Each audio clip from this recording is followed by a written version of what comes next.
Bom dia, família! Bom dia! Bom dia para você aí de casa, que você seja muito bem-vindo e que a presença do Senhor habite na sua casa e na sua vida. Bom dia, professora! Bom dia, Juju! Como é que você está? Estou ótima. E a senhora, dormiu bem? Eu sempre durmo muito bem. Dá até vontade de não acordar. Mas dormir é bom, só que acordar tendo o desejo de buscar a presença de Deus é melhor ainda. E eu espero que você tenha acordado assim hoje, animado para pegar a sua Bíblia, abrir a palavra do Senhor e ouvir a voz dele. E eu quero convidar você e convidar a Juju também a nós fazermos uma oração. Vamos orar ao Senhor? Vamos.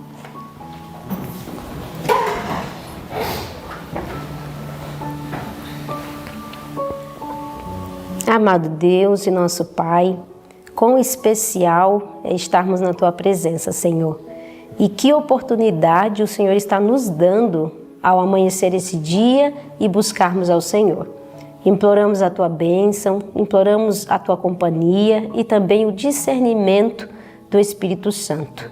Entregamos a nossa vida em Tuas mãos. Em nome de Jesus. Amém. Amém. Louvar ao Senhor é muito bom, né? Sim. Você gosta de cantar? Gosto, sim. Eu treino. Mas Tem algumas pessoas que gostam de cantar, mas aí tem que usar as mãos, né? Usar as libras. Tô treinando para isso, porque meu foco na voz não é muito bom, mas se Deus quiser, chego lá. Professora, a senhora falou que acordar é bom, mas acordar com a paz de Deus no coração melhor ainda. E para isso, todo dia, nosso coração tem que ser manhã nele, porque se for trevas, Deus não habita nele.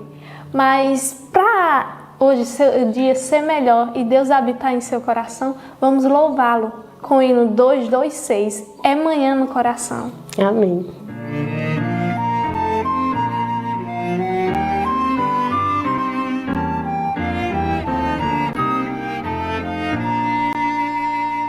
Toda a escuridão da noite agora é sol, é manhã no coração.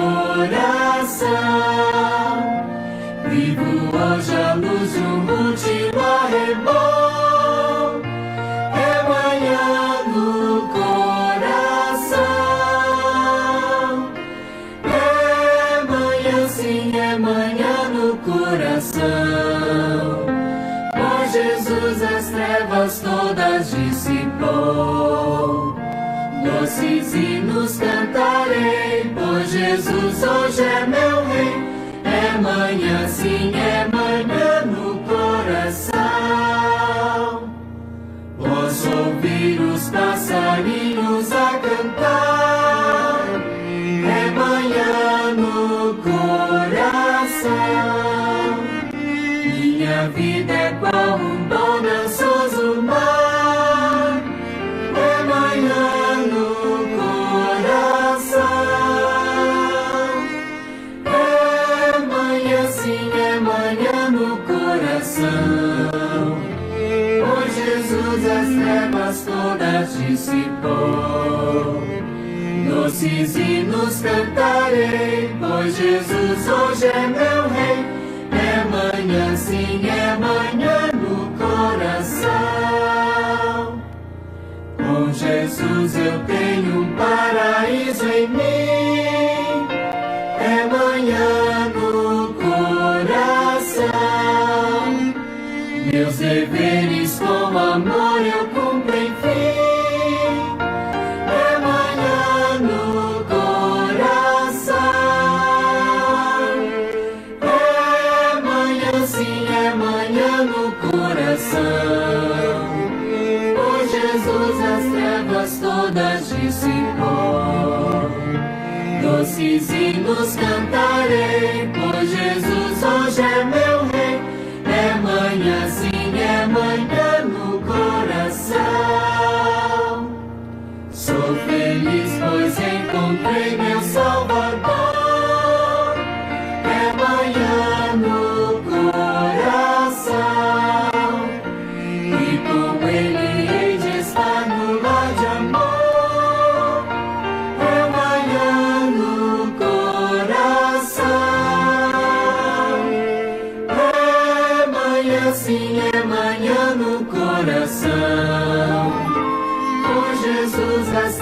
trevas todas dissipou. Doces hinos cantarei, pois Jesus hoje é meu rei. É manhã, sim, é manhã no coração. Amém, louvado seja o nosso Deus. Trevas não combinam com a presença de Jesus, não é isso? Sim. Toda vez que ele entra no coração, o que acontece? As trevas vão embora.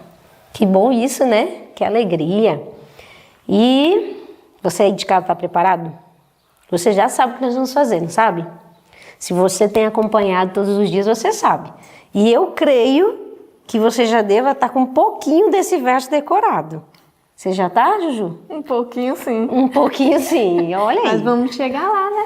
Claro. Muito treino e esforço. A palavra diz que aquele que perseverar até o fim, né? Esse que vai ser salvo. Então a gente tem que perseverar em decorar esse verso, tá bom? Não desanima, estuda, repete, né? Diz que a repetição é a mãe do aprendizado. Então a gente vai repetir pelo menos aqui 3 vezes já para te ajudar. Mas durante o dia você fica repetindo, você está trabalhando, fica repetindo. Você vai ver, sua vida vai mudar. Agora nós vamos então falar o nosso verso que está lá em Lucas, capítulo 12, versinho. Do 3 ao 7. Muito bem.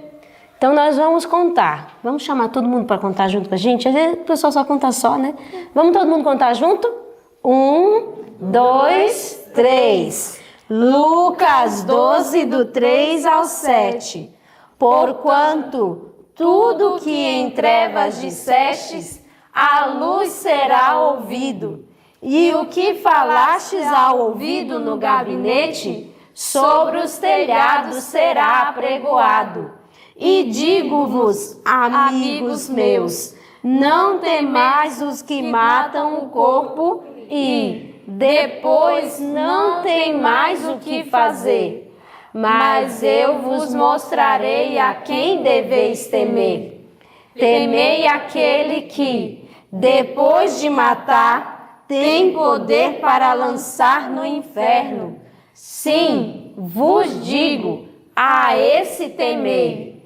Não se vendem 5 passarinhos por 2 centis, e nenhum deles está esquecido diante de Deus. E até os cabelos da vossa cabeça estão todos contados. Não temais, pois, mais valeis vós do que muitos passarinhos. Lucas 12, do 3 ao 7. Lucas 12, do 3 ao 7. Porquanto tudo que em trevas dissestes, a luz será ouvido. E o que falastes ao ouvido no gabinete, sobre os telhados será apregoado. E digo-vos, amigos meus, não temais os que matam o corpo e depois não tem mais o que fazer. Mas eu vos mostrarei a quem deveis temer.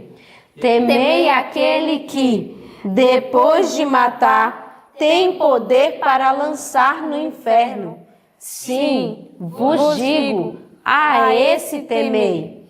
Não se vendem 5 passarinhos por 2 centis, e nenhum deles está esquecido diante de Deus.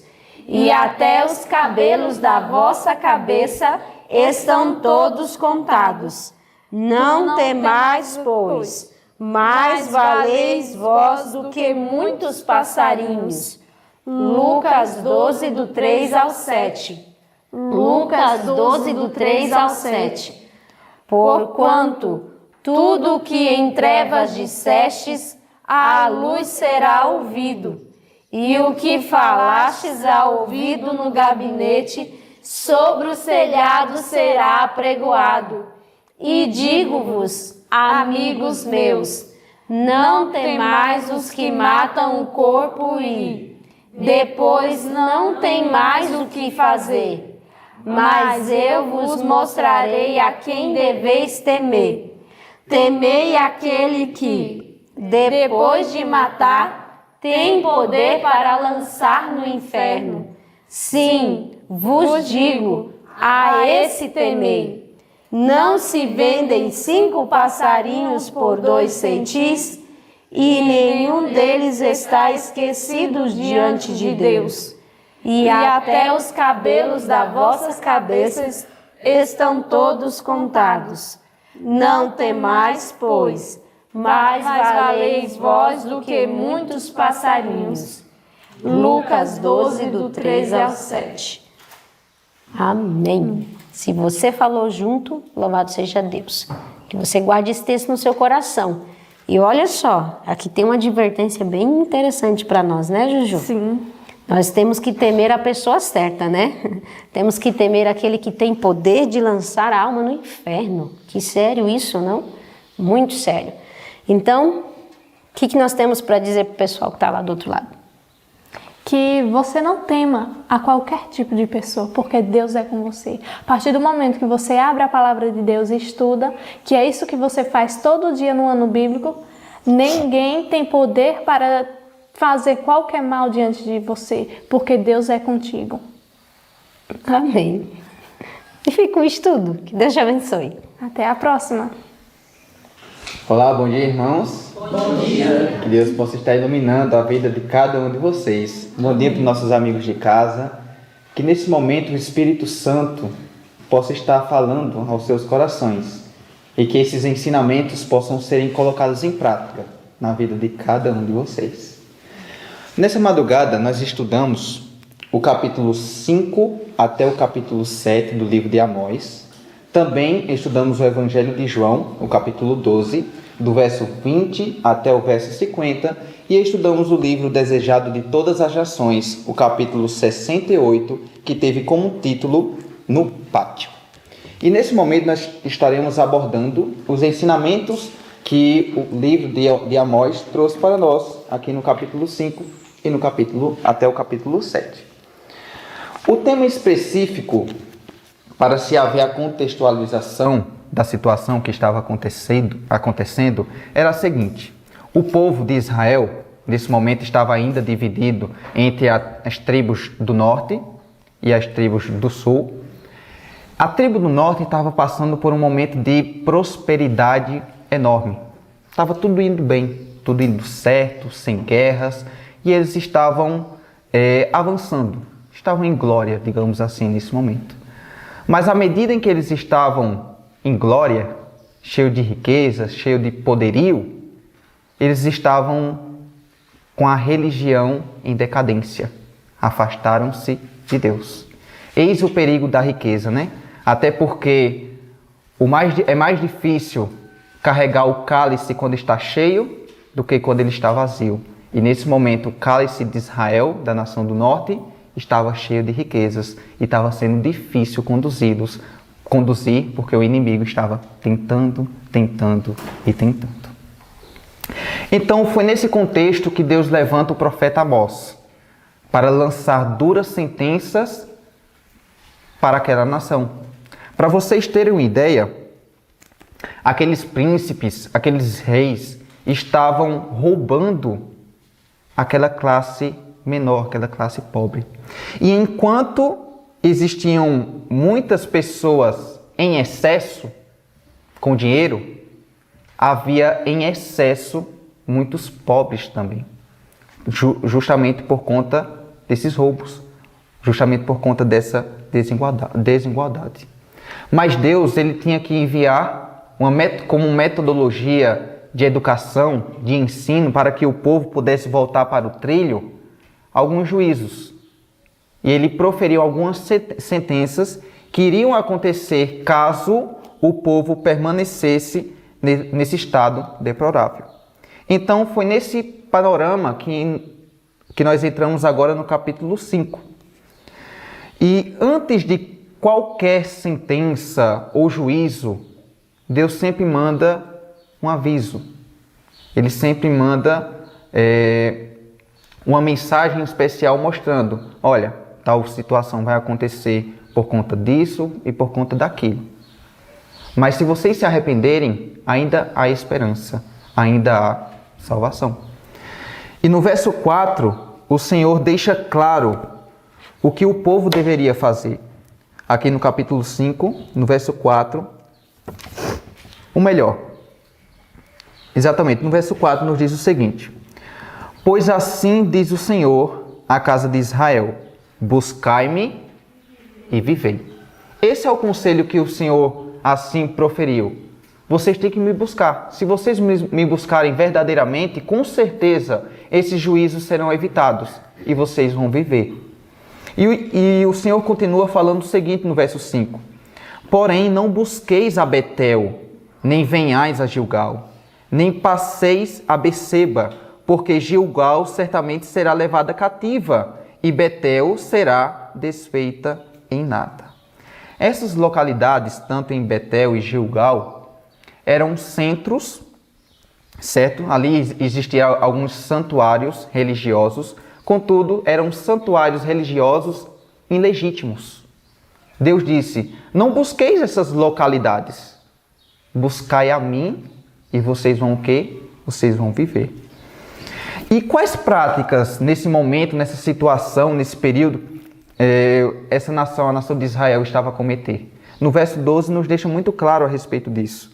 Fala que as transgressões e os pecados do povo eram muito graves. Fala que eles estavam afligindo o justo, tomando subornos e rejeitando os necessitados. Percebam a situação. E o Senhor no verso 14 enfatiza de novo, buscai o bem e não o mal. Aborrecei o mal e amai o bem. Para Israel, o dia do Senhor seria um dia de trevas e não um dia de luz. Trazendo para os nossos dias, para nós, para as pessoas que vivem em conformidade com a lei de Deus, o dia da visitação de Cristo, com certeza será em luz, porque aquele que não deve, não teme.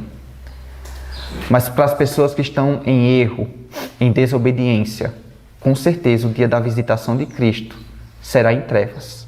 E ai daqueles que caírem em juízo nas mãos desse Deus de amor. Parece contraditório? Como assim? Amor e justiça? Porque à medida que Deus realmente é amoroso, Ele é amor, mas também Ele é justo. E ai daqueles que estão em erro, abraçados com o pecado. Essas pessoas, infelizmente, por conta de suas próprias escolhas, selaram o seu destino eterno. Que nós possamos fazer a escolha certa em Cristo Jesus, né? Aqui no versinho 21 até o verso 27, nos conta um relato bem preciso e duras palavras que Deus falou para o povo. Vejam o que se diz no versinho 21. Aborreço, desprezo as vossas festas e com as vossas assembleias solenes não tenho nenhum prazer. Em outras versões falam, eu odeio as vossas festas e as vossas solenes assembleias, né? E vem falando no verso 22, e ainda que me ofereçais holocaustos e vossas ofertas de manjares, não me agradarei deles. O interessante é que o povo de Deus, a nação de Israel, basicamente vivia 23 horas adorando outros deuses, praticando coisas erradas, e depois queria passar pelo menos 1 hora fazendo as coisas de Deus. Será que isso era aceitável aos olhos do Senhor? Com certeza não. Fala que Deus odeia esse tipo de sistema, esse tipo de oferta, de culto. Ele odeia. Ou tudo ou nada. Esse é o ensinamento que Deus nos traz, né? Partindo para o capítulo 6, logo no versinho 1 nos chama a atenção o seguinte fato, dizendo assim, ó.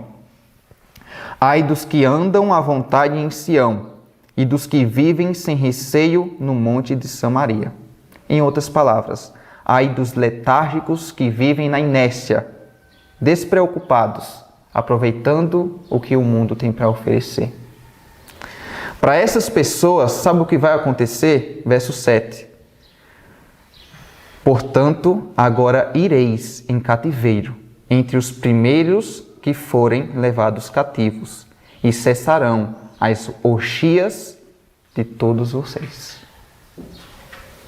Verso 14: Pois eis que levarei sobre vós, ó casa de Israel, uma nação, diz o Senhor, Deus dos exércitos, o qual vos oprimirá. Esse seria a sentença.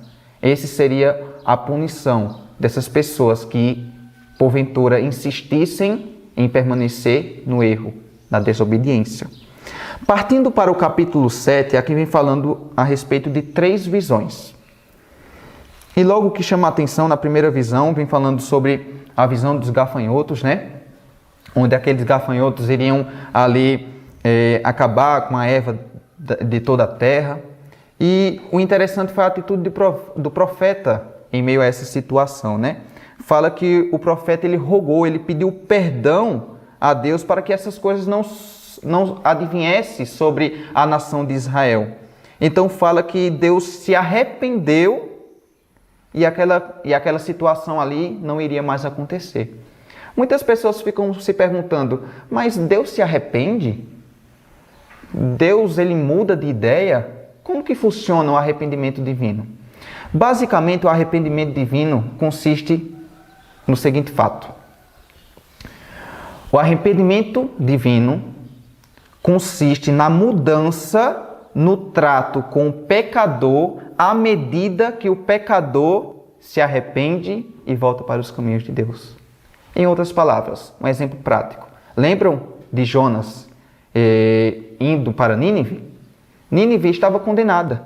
Nínive vai ser destruída.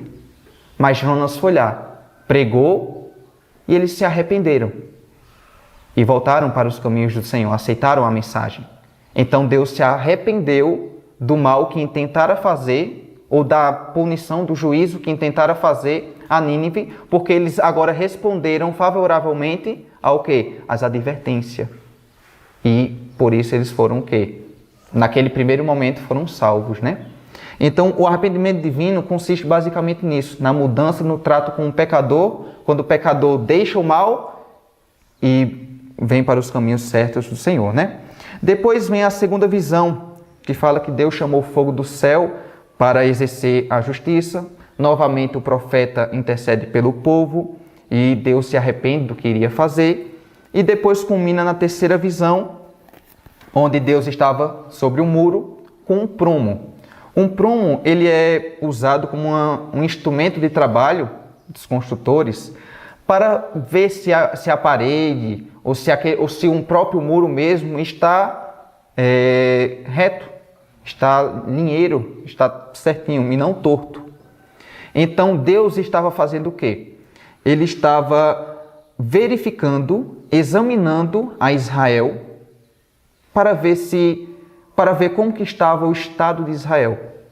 E como nós vimos, né, Israel ele ficou aquém das exigências divinas e foi rejeitado porque estavam todos tortos, todos em iniquidade e rebelião. E depois do versinho 10 até o verso 17, aqui vem falando sobre um interlúdio histórico, onde o profeta, o sacerdote de Betel, ele ficou contestando o profeta Amós, dizendo, essas palavras aí que você está dizendo não vai acontecer. Volta, vai lá para Judá, fica lá, se alimenta para lá, fica por lá, porque essas coisas não vão acontecer. Mas o profeta deixou claro, aqui no verso 17, dizendo assim, ó, assim diz o Senhor, tua mulher se prostituirá na cidade, e os teus filhos e tuas filhas cairão à espada, e a tua terra será repartida a cordel, e tu morrerás na terra imunda, e Israel certamente será levada cativo para fora da sua terra. Você acreditando ou não, essas coisas vão acontecer se vocês permanecerem no estado em que vocês estão. Vocês perceberam algo muito interessante? É que aqui nesse período de Amós, o sacerdócio, o serviço de Deus ali, já estava o quê? Infelizmente corrompido. Nos tempos de Jesus, de maneira mais clara, se mostra a mesma coisa. E nos nossos dias, a história se repete. Por que Satanás continua com os mesmos enganos de sempre? E nós continuamos a cair nesses mesmos enganos de sempre? Justamente porque Satanás ele sempre usou o melhor que ele que ele tinha para levar o povo à decadência. Se ele vê que está dando certo, que o povo está caindo, com certeza ele continuará. Mas nós que temos a oportunidade, o privilégio de ter as Escrituras Sagradas, de Gênesis a Apocalipse, mostrando os passos, tanto os passos de Jesus para nos elevar, mas nós podemos ver os passos de Satanás para nos destruir também. Então, nós analisando essas situações, somos indesculpáveis ao cair. Até porque nós não somos obrigados a nada. Nem o céu, nem o inferno podem nos obrigar a pecar. No final de tudo, tudo é escolha. E as escolhas carregam resultados eternos. Seja de vida para vida ou de morte para morte. Que nós possamos fazer as melhores escolhas em Cristo Jesus. E é nesse sentido, nesse contexto, que nós vamos agora adentrar nos assuntos abordados no Evangelho de João e no assunto abordado também no livro Desejado de Todas as Nações, o capítulo 68, no pátio. Ontem nós analisamos a respeito das declarações que Deus deu para aqueles líderes religiosos, para os fariseus, sacerdotes, saduceus. Esse grupo que era para ser o guia da nação, acabou por ser uma pedra de tropeço para a nação outrora de Deus, a nação escolhida para serem seus representantes. Então fala, nesse contexto, que alguns gregos, eles vieram ter com Jesus. Falaram com Filipe e disseram: olha, nós queremos falar com Jesus. Esses gregos que vieram para adorar no templo, eles eram prosélitos. O que é isso?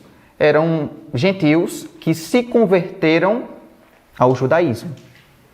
Tudo isso muito provavelmente aconteceu por conta da diáspora judaica, onde a nação foi toda dissipada por todo o mundo, e alguns fiéis judeus continuaram com a religião de adorar um único Deus e acabaram por influenciar esses povos, outrora pagãos. Então, alguns desses gregos, dessa classe que foram convertidas ao judaísmo, souberam do que havia acontecido. Que Jesus, daquela entrada triunfal em Jerusalém, onde as pessoas estavam proclamando esse Messias Rei, e onde Jesus aceitou esse veredito, aceitou essa situação de proclamação, então eles ficaram curiosos para saber mais sobre esse Jesus.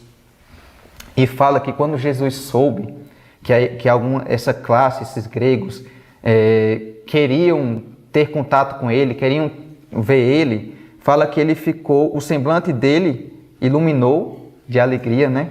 Que maravilha! Ele chegou a falar a seguinte declaração, aqui em João 12, no versinho 13, no versinho 23, e diz assim, ó: é chegada a hora em que o Filho do Homem há de ser glorificado. Algo que chamou muito a atenção é que na súplica desses gregos para verem a Jesus, ele pôde contemplar um pouco do resultado do seu grande sacrifício. Até porque Jesus, ele não é um Deus parcial. Ele veio trazer a salvação a todos. Quando Deus chamou Abraão para que por meio dele viesse uma grande nação, o objetivo de Deus a fazer esse chamado não era para beneficiar só uma nação. Jesus disse o que a Abraão? Em ti serão o quê? Benditas todas as nações. Então, esse era o objetivo de Jesus, levar luz, levar salvação a todas as pessoas. E justamente, mesmo nos dias de hoje, esse é o objetivo que nós, como servos de Deus, devemos ter também. Não agir com parcialidade, mas buscar levar o máximo de pessoas possíveis ao encontro de Deus, independente da cultura, raça, independente de qualquer coisa. A senhora White, falando a respeito disso, ela nos diz o seguinte, da Índia, da África, da China, das ilhas do mar, todos milhões de oprimidos dos países chamados cristãos, sobe para Deus o clamor do tormento humano. Esse clamor não permanecerá muito tempo sem ser atendido. Deus ouve de maneira particular a oração de cada pessoa, independente da cultura, independente de sua religião, não. Independente de sua cultura, do seu país, independente de qualquer coisa. Ele ouve as suas orações. E algo que ficou evidente também foi sobre a chegada hora da glorificação de Jesus. Jesus sabia que estava muito próximo, que ele iria padecer, morrer numa cruz para dar salvação a todos. E ele contemplou, ele viu que muitos daqueles gregos que foram ter com ele, há poucos dias depois dessa reunião, iriam, infelizmente, terem a oportunidade de ver Jesus padecendo, sofrendo em uma cruz. Esse mesmo Jesus, que outrora estava sendo proclamado rei, agora estava sofrendo opróbrio e dores em uma cruz. E por um breve espaço de tempo, Jesus olhou o futuro. Ele olhou adiante e viu que muitos daqueles que outrora rejeitaram ele iriam depois reconhecê-lo como verdadeiramente sendo o Cordeiro de Deus que tira o pecado do mundo. Ele viu nesses estrangeiros gregos as primícias do seu incessante labor. Ele viu que muitos, depois de sua morte, por meio dos discípulos, derramamento ali no Pentecoste, muitos iriam aceitarem a mensagem. Muitos iriam, esses próprios discípulos iriam colher justamente as sementes que Jesus havia plantado nesses 3 anos e meio de ministério, né? Então, isso trouxe um tipo de conforto ao coração de Jesus quando esses gregos, quando essas pessoas foram até ele, né? E algo que se torna muito evidente é que só por meio desse sacrifício é que Jesus poderia comunicar vida à humanidade. E a lei do sacrifício significa a lei da conservação da vida. Por meio do sacrifício de Jesus, foi que ele proporcionou a salvação, a vida, a restauração a todos. Porém, a lei do serviço do próprio eu é a lei da destruição de si mesmo. Vejam que palavras fortes. Até porque é de Satanás o espírito de ganhar e atrair para si. De Cristo é o espírito de dar e sacrificar-se em benefício dos outros. Algo que chamou-me muito a atenção também é o seguinte fato. Todos somos chamados, as pessoas que aceitam a Cristo, todos são chamados a carregarem a cruz de Cristo. Ou seja, abnegação. O que é abnegação? A palavra abnegação vem do latim abnegation, que significa renúncia, desistir de algo, a ação de negar sua própria vontade ou escolha. Um cristão verdadeiro, ele deve ter essas características.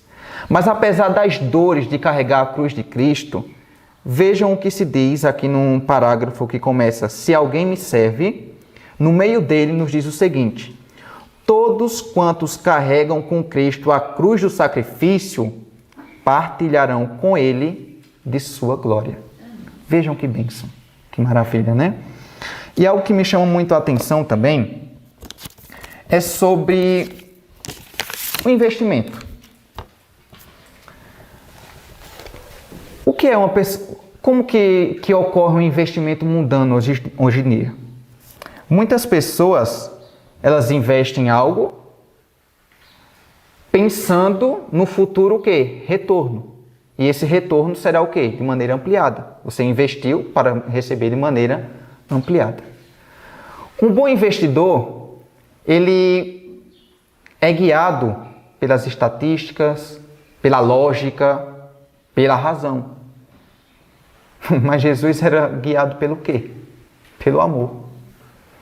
Enquanto os investidores mundanos buscam receber o lucro por meio daquele investimento inicial, qual foi o lucro que Jesus ganhou investindo na humanidade? Morte, uma cruz. Então vocês percebem a diferença? De acordo com a ideologia mundana, Jesus seria verdadeiramente um péssimo investidor. Quem investiria tudo por uma raça caída que não vale nada? Qual o lucro que nós trazemos a Cristo por meio desse grandioso investimento?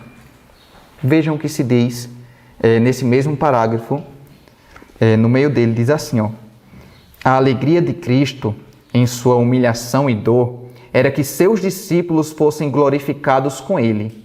Eles são o fruto do seu sacrifício.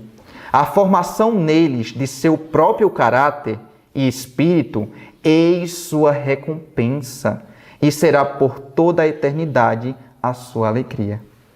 Esta alegria eles, os discípulos, partilharão com ele, ao ser visto em outros corações e outras vidas o fruto de seus labores e sacrifícios. São co-obreiros de Cristo, e o Pai os honrará como honra o seu Filho. Vocês percebem que privilégio?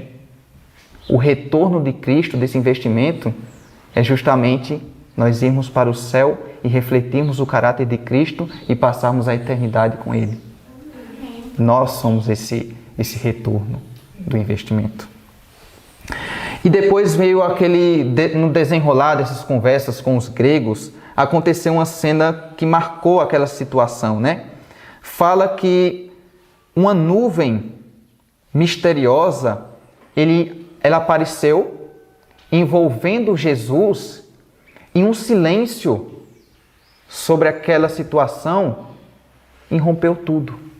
Contudo, o silêncio foi quebrado com as palavras de Jesus que dizia o seguinte: agora a minha alma está perturbada.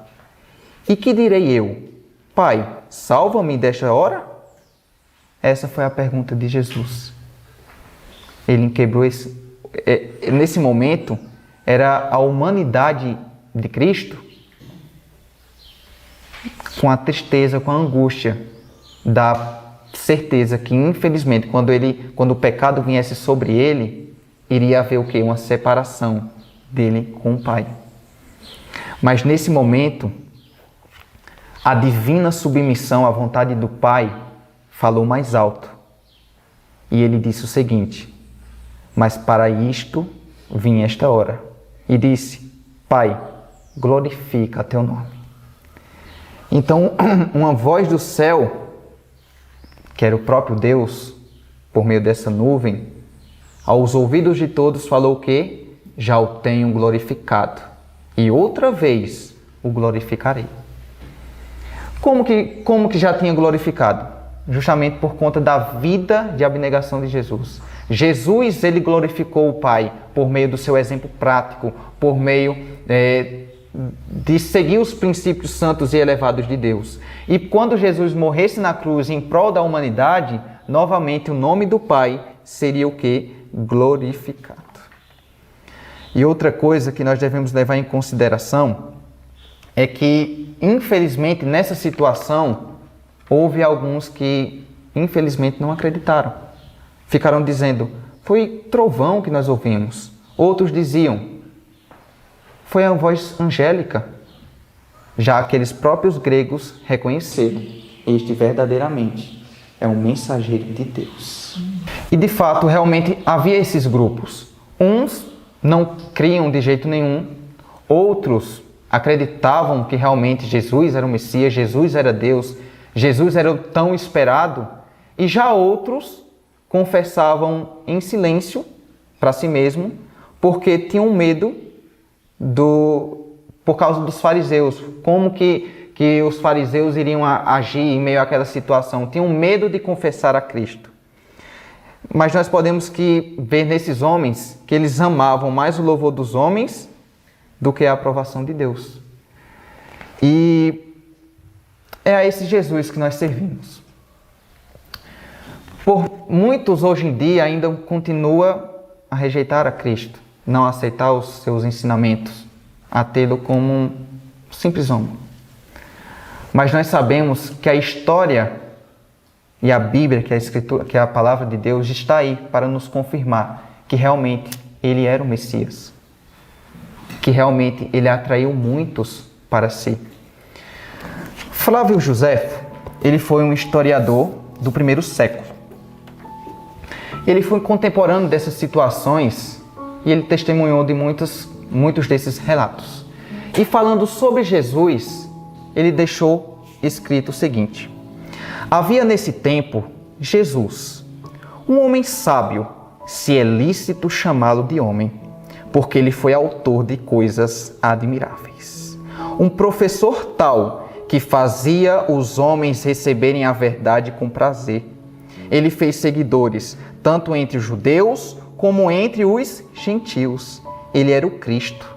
E quando Pôncio Pilatos, seguindo as sugestões dos principais entre nós, condenou-o à cruz, os que amaram no princípio não o esqueceram, porque ele apareceu a eles vivo novamente no terceiro dia, como os divinos profetas tinham previstos estas e milhares de outras coisas maravilhosas a respeito dele. E a tribo dos cristãos